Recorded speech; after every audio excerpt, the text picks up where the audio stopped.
नमस्कार आप सभी का, और आप देख रहे हैं एएनबी न्यूज। मैं हूं आपके साथ सोनम गुरिंग। तो चलिए शुरुआत करते हैं आज के खास बुलेटिन की। केदारनाथ धाम के कपाट खुलने की घोषणा भी हो चुकी है। धामी सरकार 4 धाम यात्रा की तैयारियों में जुटी हुई है। वहीं पर उत्तराखंड के मुख्यमंत्री पुष्कर सिंह धामी ने बताया कि आगामी 4 धाम यात्रा के लिए सरकार तैयार है और सभी तैयारियां पूरी कर ली गई है। हर बार की तरह इस बार भी अधिक श्रद्धालु 4 धाम यात्रा पर पहुंचेंगे। धामी ने महाशिवरात्रि के मौके पर खटीमा में वनखंडी महादेव मंदिर में पूजा अर्चना के बाद ये जानकारी दी है कि सरकार ने 4 धाम यात्रा के लिए पिछले साल से ही तैयारियां शुरू कर दी है। वहीं पर सरकार का प्रयास है कि सुरक्षित और भव्य 4 धाम यात्रा हो। उन्होंने ये भी बताया कि प्रधानमंत्री के नेतृत्व में प्रदेश सरकार प्रधानमंत्री के उस व्यक्तित्व को तीर्थार्थ करने जा रही है जिसमें उन्होंने कहा था कि तीसरा दशक उत्तराखंड का होगा।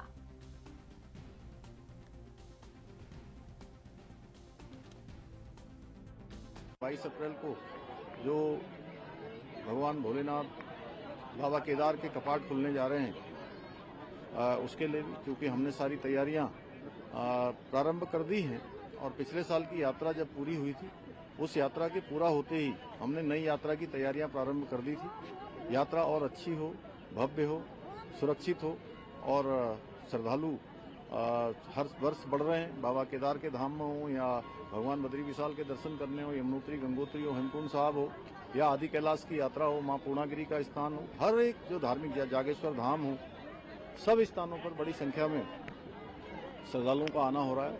हमारा प्रयास है कि सभी की यात्रा देवभूमि में सुरक्षित हो और सुगम हो।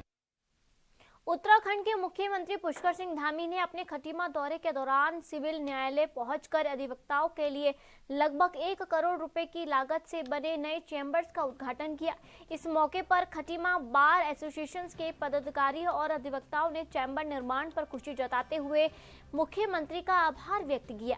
बार एसोसिएशन ने अतिरिक्त चैम्बर्स के निर्माण के लिए सीएम से 5 करोड़ रुपए की घोषणा की मांग की है, जिसे सीएम ने चरणबद्ध तरीके से पूरा करने का आश्वासन दिया है।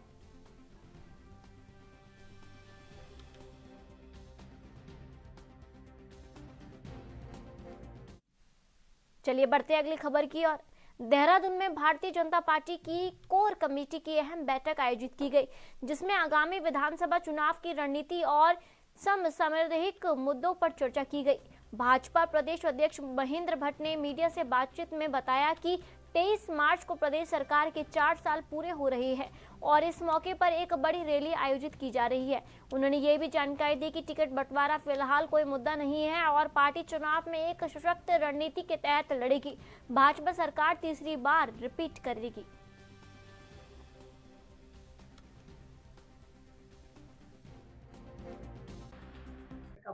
टिकट बंटवारा भी विषय नहीं है। अभी तो 1 साल है चुनाव के लिए और सभी विधायकों से यही अपेक्षा है कि सब अपने क्षेत्रों में काम करें और 70 की 70 विधानसभा भारतीय जनता पार्टी एक बहुत रणनीति के तहत चुनाव लड़ेगी और हम लोग अधिकतर सीटों को जीतेंगे। तो हमारी सरकार तीसरी बार रिपीट होगी, हैट्रिक हम करेंगे।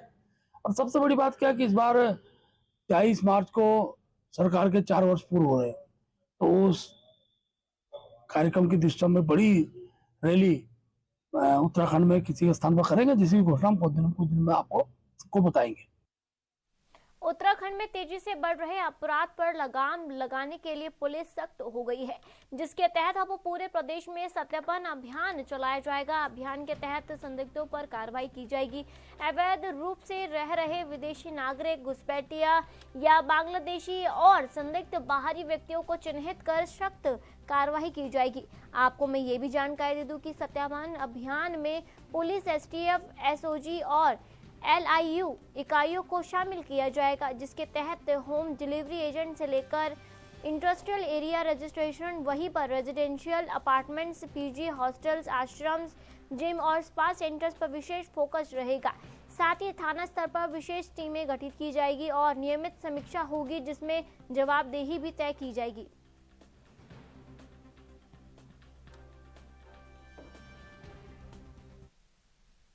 आगामी कुंभ मेले की तैयारियों के संदर्भ में उत्तराखंड राज्य संपत्ति विभाग के सचिव आवास डॉक्टर R राजेश कुमार ने हरिद्वार स्थित अटल बिहारी वाजपेयी राजकीय अतिथि गृह मायापुर का निरीक्षण किया। इस दौरान सचिव आवास ने अतिथि गृह की व्यवस्थाओं का बारीकी से निरीक्षण करते हुए विभिन्न आवश्यक सुधार कार्यों को शीघ्र पूरा करने के निर्देश दिए।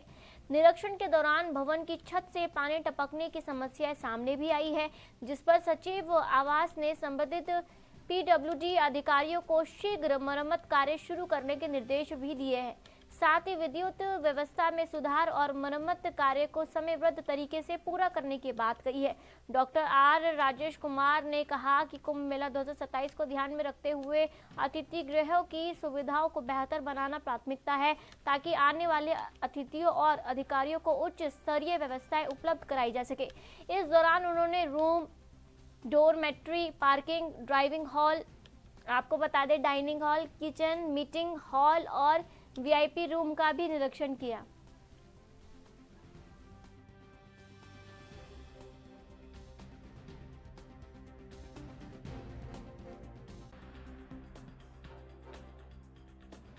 आपने अटल बिहारी गेस्ट हाउस का निरीक्षण किया है, उसमें क्या कमियां पाई गई, क्या क्या दिशा निर्देश?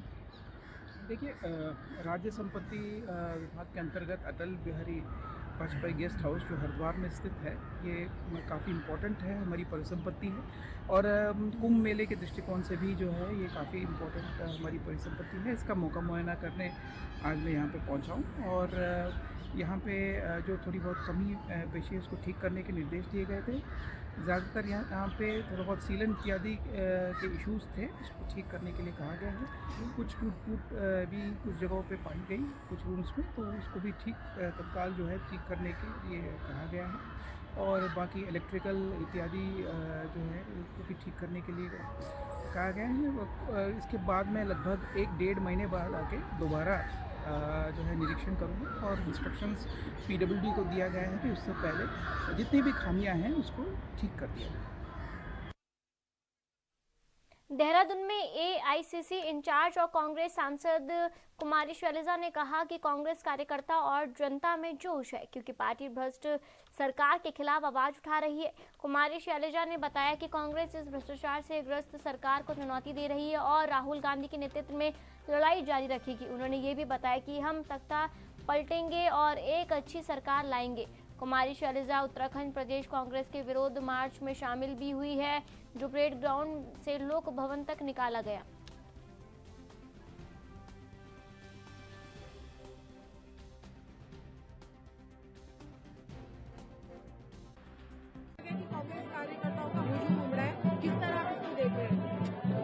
अनगिनत लोग और कितने तो पहले ही रोके गए, बैरिकेडिंग लगाई, कितनी हमारी गाड़ियां रोकी गई, लेकिन उसके बावजूद आपने देखा कि लोगों में और हमारे कार्यकर्ताओं में जन जन में इतना उत्साह है, क्योंकि कांग्रेस पार्टी जो लोगों की आवाज उठा रही है, उत्तराखंड में इतना उत्पीड़न हो रहा है, इस सरकार के खिलाफ बहुत भारी रोष है। और जब कांग्रेस सड़क पे उतरी है, सभी लोग, सभी मिलकर, सभी नेता, हमारे कार्यकर्ता, अभी हम देख रहे थे रास्ते में भी लोग साथ में नारे लगा रहे हैं, दुकानों में खड़े लोग नारे लगा रहे हैं, 3 व्हीलर में जाती हुई महिलाएं खुश हो रही हैं, वो भी हमारे साथ हाथ उठा रही हैं, क्योंकि कांग्रेस आज लोगों की आवाज उठाकर सड़कों पर सभी मिलकर जो इस भ्रष्ट सरकार के खिलाफ जो एक मुहिम छेड़ रही है, चाहे मनरेगा का मुद्दा है, चाहे यहाँ पर बढ़ते हुए अपराध का मुद्दा है, चाहे किसान का मुद्दा है, गरीब का है, युवाओं की बेरोजगारी का मुद्दा है, मुद्दे अनेक हैं, भ्रष्टाचार चरम सीमा पर है। इनके सबके खिलाफ जनता ऊब चुकी है और हमें पूरा विश्वास है कि जो ये लड़ाई राहुल जी की रहनुमाई में, उनके दिशा निर्देश से हमारी पार्टी लड़ रही है, जमीन पर जरूर रंग लाएगी। आने वाले समय में चुनाव होगा। धामी सरकार ने उत्तराखंड में चारधाम यात्रा के आगाज की तैयारी शुरू कर दी है। सीएम ने पिछले दिनों अधिकारियों को चारधाम यात्रा की तैयारियां पूरी करने के निर्देश दिए थे। इसी क्रम में प्रशासन यात्रा की तैयारियों में जुटा है। यात्रा के दौरान किसी भी आपदा से निपटने के लिए उत्तराखंड आपदा प्रबंधन विभाग और NDMA भी मिलकर काम कर रही है। विभाग द्वारा लोगों को ट्रेनिंग दी जा रही है, जिसमें छात्रों को भी शामिल किया जा रहा है। अभी तक 2 लाख लोगों को ट्रेनिंग दी जा चुकी है और टारगेट 4 लाख लोगों को ट्रेनिंग देना है। आपदा प्रबंधन सचिव विनोद कुमार सुमन ने बताया कि NDMA और उत्तराखंड आपदा प्रबंधन विभाग के बीच समन्वय से ट्रेनिंग कैंप लगाए जा रहे हैं। यात्रा के दौरान तीर्थ यात्रियों को बेहतर सुविधाएं देने के लिए प्रशासन प्रयासरत है और पूर्व के वर्षों की समस्याओं से सीख लेकर इस बार विशेष तैयारियां की जा रही है।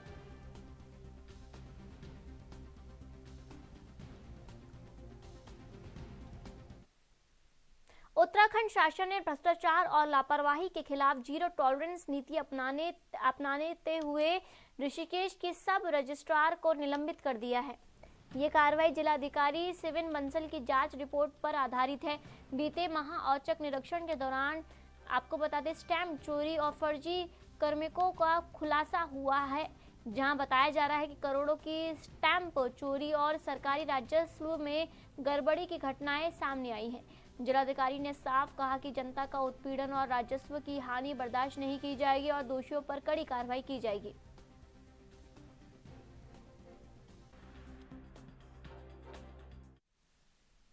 कांग्रेस से उठाया बड़ा सवाल। देहरादून में कांग्रेस पार्टी और आमजन द्वारा प्रदेश की जन विरोधी सरकार के खिलाफ राजभवन घेराव किया जा रहा है। राज्यपाल आवास कूच को सफल बनाने के लिए कांग्रेस के साथियों द्वारा अस्थायी राजधानी देहरादून में प्रचार प्रसार सामग्री लगाई गई है, जिसे आज सुबह सरकार के दबाव में नगर निगम के कर्मचारियों द्वारा हटाया जा रहा है, जिसकी हम सख्त निंदा व भर्त्सना करते हैं। कांग्रेस के पूर्व अध्यक्ष प्रीतम सिंह ने कहा कि सरकार जो जनता के साथ दुर्व्यवहार कर रही है वो निंदनीय है।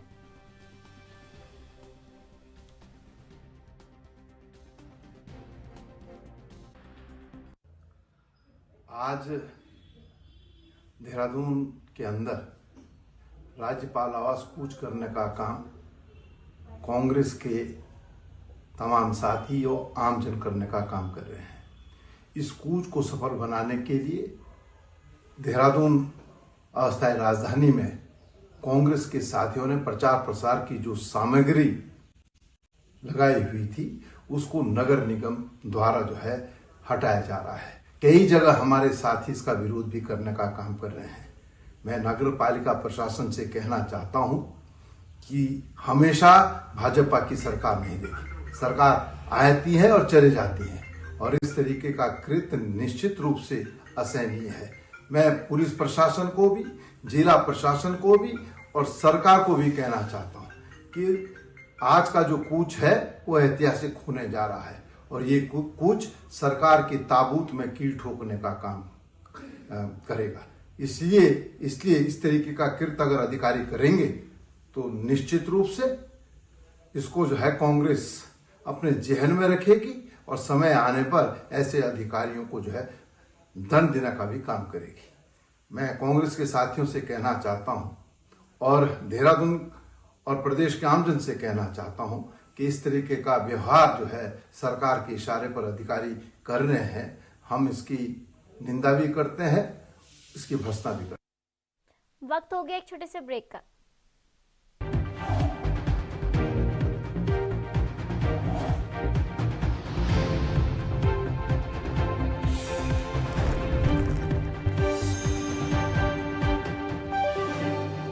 ब्रेक के बाद आप सभी का स्वागत है और आप देख रहे हैं ENB न्यूज। बढ़ते अगली खबर की ओर। उत्तराखंड में अब जल्द ही फूड सैंपलिंग जांच के लिए नई लैब देहरादून में शुरू होने जा रही है। FDA सचिव सचिन कुर्क ने बताया है कि विभागीय स्तर पर लगातार जांच और छापेमारी अभियान चलाया जा रहा है, जिसमें हाल ही में बड़ी कार्रवाई भी की गई है। पहले केवल रुद्रपुर स्थित लैब में ही सैंपल की जांच की जाती थी, लेकिन अब देहरादून में नई लैब तैयार हो चुकी है, जिसकी शुरुआत जल्द ही की जाएगी।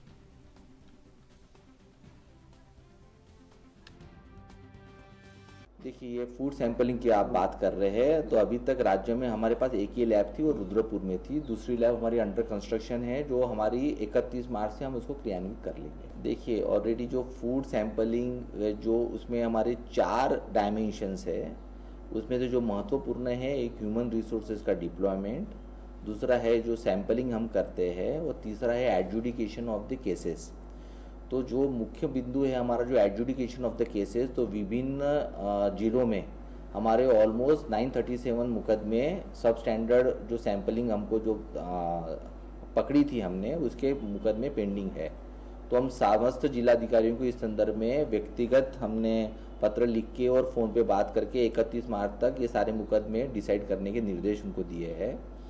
इसके अलावा सीजीएम कोर्ट में जो अनसेफ सैंपल है उसके केसेस 80 है जो पेंडिंग है, उस संदर्भ में भी डीएम और प्रोसिक्यूशन ऑफिसर को निर्देश दे दिए गए हैं कि उसको परस्यू करे और इसको भी लॉजिकल कंक्लूजन तक ले जाया जाए करके।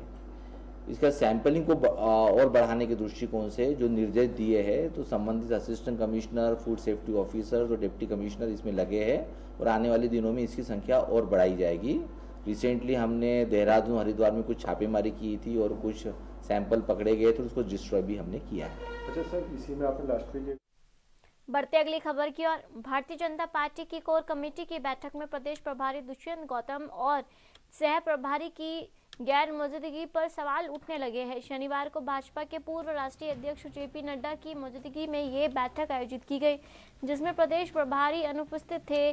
कांग्रेस ने इस पर सवाल उठाया, जबकि भाजपा ने सफाई देते हुए कहा कि प्रदेश प्रभारी अन्य प्रदेशों में कार्यक्रमों में व्यस्त थे, इसलिए वहां बैठक में शामिल नहीं हो पाए। कांग्रेस ने इसे अंकिता भंडारी हत्याकांड से जोड़ते हुए भाजपा पर हमला बोला है।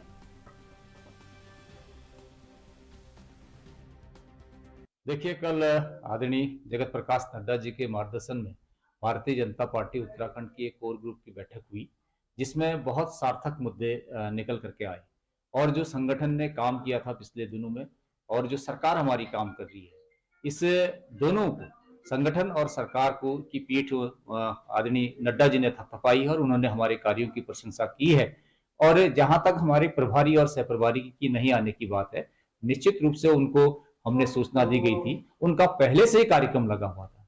क्योंकि अभी आप देख रहे हैं कि आसाम में चुनाव चल रहे हैं, पश्चिम बंगाल में चुनाव चल रहे हैं, तो पहले से उनके कार्यक्रम लगे हुए थे, जिसके कारण से वो नहीं पहुंच पाए। इसमें नहीं आने के कारण कोई ऐसी कंट्रोवर्सी करना उचित नहीं है। एक सामान्य रूप से किसी भी व्यक्ति के कहीं भी प्रवास लगते हैं तो पहले से तय हो जाते हैं, इसलिए इसमें किसी प्रकार की किंतु परंतु लगाने की किसी को आवश्यकता नहीं है। प्रभारी जब से वो मामला उठा गट्टू वाला, तब से कुछ ज्यादा गायब है उत्तराखंड से। नहीं, देखिए, कल भारतीय जनता पार्टी की कोर कमेटी की बैठक हुई।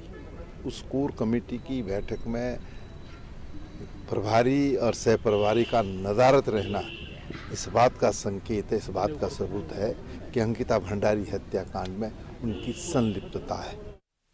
भारतीय जनता पार्टी का संगठनात्मक परीक्षण कार्यक्रम 17 फरवरी को आयोजित किया जाएगा। इस कार्यक्रम में पन्ना प्रमुख से लेकर प्रदेश स्तर के प्रमुख पदाधिकारी भाग लेंगे। भाजपा के प्रदेश महामंत्री कुंदन परिहार ने बताया कि पार्टी समय समय पर कार्यकर्ताओं के लिए ऐसे परीक्षण कार्यक्रम आयोजित करती है। इस दौरान कार्यकर्ताओं का पार्टी की नीति, संगठनात्मक कार्य प्रणाली और सरकार की उपलब्धियों को प्रभावी तरीके से जनता तक पहुंचाने के लिए प्रेरित किया जाएगा। कार्यक्रम प्रदेश के 304 मंडलों में आयोजित होगा। देखिए, कल जो कोर कमेटी की बैठक हुई थी, उस बैठक में जो हमने आज तक कार्यक्रम किए हैं, उन सभी कार्यक्रमों की समीक्षा हुई और आदरणीय जेपी नड्डा जी ने जो संगठन ने और जो सरकार ने यहाँ पर काम किए हैं, उसमें संतोष व्यक्त किया और प्रसन्नता व्यक्त की। जहाँ तक प्रशिक्षण का संबंध है, प्रशिक्षण का जो हमारा कार्यक्रम है, ये कोर ग्रुप में नहीं, ये प्रशिक्षण का जो कार्यक्रम है ये पहले से हमारा तय था। 5 फरवरी को हमने राष्ट्रीय कार्यशाला हमारी दिल्ली में हुई थी और उसमें हम उत्तराखंड से भी हम लोगों ने प्रतिनिधित्व किया था और इसी प्रशिक्षण के निमित्त आगामी 17 फरवरी को एक प्रदेश की कार्यशाला इस उत्तराखंड में भी आहूत की जा रही है, जिसमें हमारे प्रदेश के पदाधिकारी, जिले के पदाधिकारी, जिला प्रभारी, सह प्रभारी और हमने जो जिलों में 1+3 यानी कि 4 लोगों की एक टोली बनाई है, वो टोली के सभी सदस्य भी इसमें प्रतिभाग करने वाले हैं।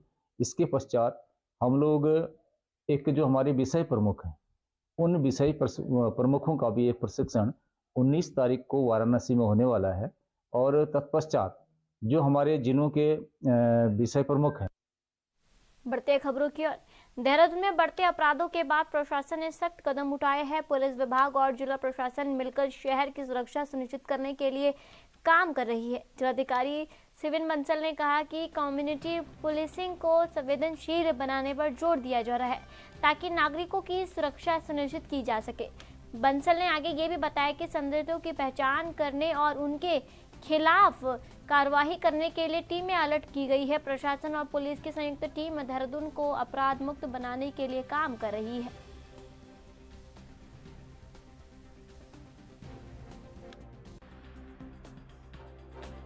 जनपद या अन्य स्टेट के जो अपराधी हैं वो देहरादून या अन्य स्थलों पर है, क्या इनको लेकर भी कोई प्रिवेंटिव ऑप्शन लेना पड़ेगा कि आगे इस तरह की शरणार्थी ना बने? देखिए, इसमें कई सारे मिक्स ऑफ स्टेप्स और स्ट्रेटजीज रहते हैं। हमारी चेक पोस्ट, हमारे इंटेलिजेंस इनपुट्स, हमारे जो कम्युनिटी है, हमारी सेटलमेंट्स हैं, हमारे जो रोज़ आवागमन करते हैं कम्यूटर्स, हमारे लोकल बिजनेसमैन, शॉपकीपर्स, वहाँ से भी हमारे जो कितने इनपुट्स प्राप्त होते हैं, वो कितने सजग हैं, जिसको हम कम्युनिटी पुलिसिंग भी बोलते हैं। सो एक तो इनपुट्स रिसीव होना और दूसरा प्रिवेंटिव एक्शंस करना on the part of agencies. तो ये दोनों हमको सशक्त करने पड़ते हैं अपनी सेफ्टी और सिक्योरिटी के लिए। तो जितना हमको एक्शनेबल इनपुट्स पब्लिक के माध्यम से मिलेंगे, जितनी हमारी एजेंसी सजग रहेंगी, सतर्क रहेंगी, हमारी जो मैन पावर ऑगमेंटेशन है वो धीरे धीरे ग्रेजुअली इम्प्रूव हो ही रही है। तो it's always a mixture of. Mahashivratri के पावन पर्व के अवसर पर थराली में 3 दिवसीय देवाल कौथिंग का शुभारंभ हुआ। यह आयोजन भव्य कलश यात्रा के साथ शुरू हुआ, जिसमें पारंपरिक वेशभूषा में महिला मंगल दल की महिलाएं और स्कूली छात्राएं सम्मिलित हुई। यात्रा में नगरवासियों ने बढ़ चढ़कर हिस्सा लिया। इस अवसर पर नगरपालिका कर्णप्रयाग के अध्यक्ष गणेश शाह और राज्य मंत्री बलबीर गुनियाल ने संयुक्त रूप से दीप प्रज्वलित कर देवाल कौथिंग का विधिवत उद्घाटन किया। ये कार्यक्रम क्षेत्र में सांस्कृतिक धरोहर की संजोने का एक महत्वपूर्ण प्रयास है।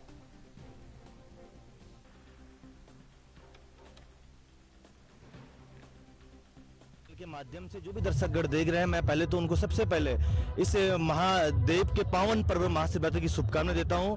हर वर्ष विकासखंड देवाल में इस महाशिवरात्रि के पावन अवसर पर देवाल कौथिग का आयोजन होता है। और इस देवाल कौथिग में जो कौथिग होता है, इसमें हमारे 47 ग्राम सभाओं से जो महिला मंगल दल हैं, छात्र छात्राएं हैं, तमाम लोग प्रतिभाग करते हैं। और इस मंच से तमाम बातें होती हैं विकास के विषय में भी। जो हमारे जनप्रतिनिधि होते हैं, प्रदेश स्तरीय नेता होते हैं या राज्य स्तरीय जो भी नेता होते हैं, उनसे भी अपनी अपनी मांग रखते हैं। और ये जो मेला है ये सदियों से चलता आ रहा है। और इस मेले में आज जिस प्रकार से तमाम विभागों के स्टॉल लग रहे हैं, जो हमारे लोग हैं, ग्रामीण लोग हैं, आज दूर दूर से विकासखंड में पहुंचे, तो मैं उनकी जो समस्या है उसका समाधान भी पूर्ण तरीके से इन स्टॉलों के माध्यम से हो रहा है। मैं एक मेला समिति का सेवक के नाते इस मेले को पिछले 20-22 साल से हम लोग इस मेले को सांस्कृतिक रूप जो हमने दिया है। और इसमें जो समय समय पर जो विभिन्न अध्यक्ष रहे हैं वो अब संरक्षक के रूप में हैं। और समय समय पर हम लोग जो है संस्कृति विभाग से भी हम लोगों को जो सरकार के सहयोग से जो टीमें मिलती हैं, कुछ हम अपने योगदान से हम अच्छे जो प्रदेश स्तरीय कलाकार होते हैं उनको भी लाते हैं। इसके अलावा जो हमारी गढ़वाल और कुमाऊं की जो संस्कृति है हमारे विकासखंड देवाल में, उसका भी बड़ा समावेश होता है। और कुछ हम गढ़वाल से कलाकार बुलाते हैं और कुछ हम कुमाऊं से बुलाते हैं, और जिससे कि लोगों का बड़ा मनोरंजन यहाँ पर होता है। और हमारी गांव-गांव से जो महिला मंगल दलों की जो महिलाएं हैं, हमारी मातृशक्तियाँ हैं, वो भी जो है बहुत अच्छा यहाँ पे जो है कार्यक्रम देती हैं। इसके अलावा जो हमारे शिक्षण संस्थाओं के, स्थानीय शिक्षण संस्थाओं के बच्चे, जो हमारे छोटे नन्हे मुन्ने बच्चे हैं, वो भी बहुत सुंदर प्रस्तुतियाँ अपनी देते हैं। और जिससे कि मेले का आकर्षण भी बढ़ता है। और जो वर्तमान में जो सरकार की जो योजनाएं होती हैं उसका भी जो है यहाँ पे बड़ा सुंदर वो हम लोग फिलहाल आज के बुलेटिन में इतना ही और आप देखते रहिए ENB न्यूज। नमस्कार।